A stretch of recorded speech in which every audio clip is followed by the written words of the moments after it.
एक दफ़ा का जिक्र है। एक सरसब्ज़ व शादाब बाग में कोडी नाम का एक मुतजस्सिस कैटरपिलर रहता था।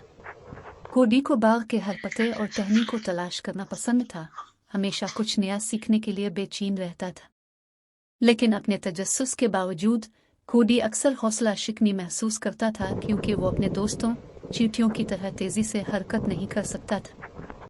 एक धूप वाले दिन कोडी ने हैरत से देखा कि चींटियां चारों तरफ घूम रही हैं, खाना इकट्ठा कर रही हैं और अपनी पेचीदा सुरंगें बना रही हैं।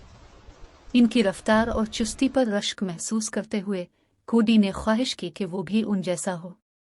अपने दोस्तों के साथ रहने के लिए पुरज़्म कोडी अक्लमंद बूढ़े अलिफ के पास गया, जो बाग के सबसे ऊंचे दरख्त में रहता था।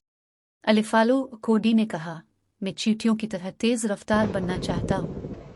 क्या तुम मुझे सिखा सकते हो कि कैसे? अलिफालो ने अपनी आंखों में चमक के साथ कोडी की तरफ देखा और कहा, मेरे प्यारे कोडी, आप चींटियों की तरह तेजी से हरकत करने के काबिल नहीं हो सकते हैं, लेकिन आपके पास ऐसी चीज है जो उनके पास नहीं है, सब्र और इस्तिकामत। उलझन में कोडी ने पूछा, लेकिन सब्र और इस्तिकामत मुझे चींटियों के साथ रहने में किस तरह मदद करेगी?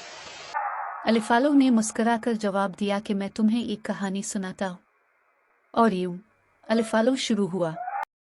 एक जमाने में एक छोटा सा बीज था जो एक बुलंद और बाला दरख्त बनने का ख्वाब देखता था।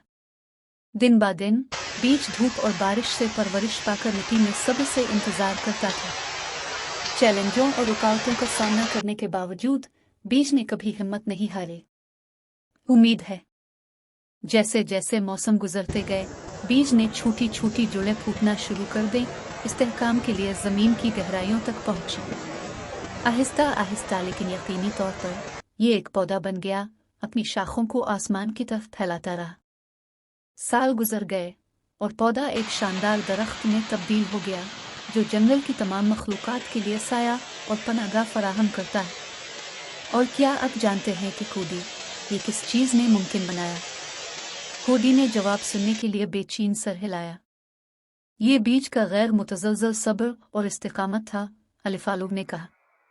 बीज की तरह आपको अपने सफ़र पर भरोसा करना चाहिए और अपनी मुनफरिद सलाहियतों पर यकीन रखना चाहिए।